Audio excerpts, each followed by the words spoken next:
So, after our video last week about histamine, I had a couple of questions of like this, how can this be fixed? But also, how does somebody get diagnosed with this? The first thing of diagnosing is this is primarily by clinical judgment. And by clinical judgment, it means I'm looking at the full picture, the full patient. What is going on?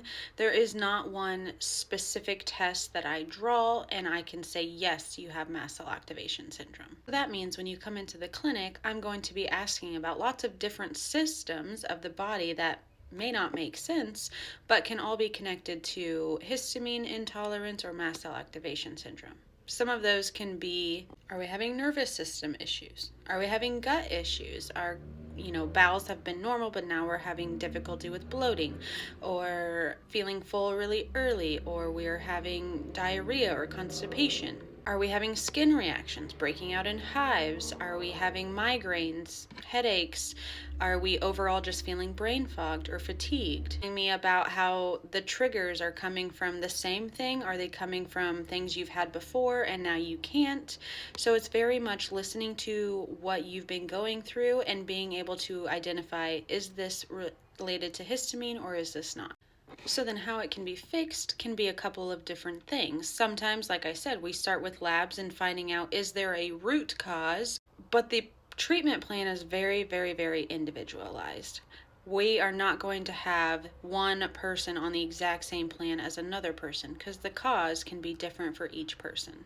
So the first treatment or how we can fix this is by calming the body down. We don't go aggressive and start with detoxes and things like this. We have to figure out how can we calm the body down. This can look like a histamine reset diet, where for 2 weeks we don't do any foods that can cause histamine flares or trigger histamine reaction. We start lowering histamine. Are we also dealing with allergies like pollens? We can calm those down. We start calming mast cells. There's supplements that can do directly that.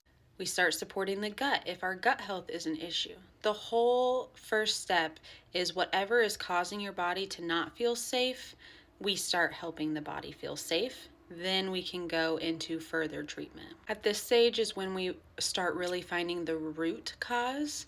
Do we have a past history of mold exposure? Do we live in a house that has mold? Do we have a gut infection? Do we have an imbalance of gut microbiome? Do we have a history of tick bites where we might have Lyme? Do we have a history of EBV or mono?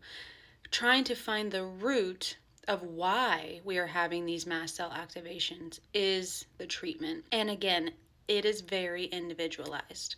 So if you want to feel like somebody listens and somebody is figuring out your story, figuring out why you feel this way, and then helping you along that way, Access to is your place to go because that is my main goal.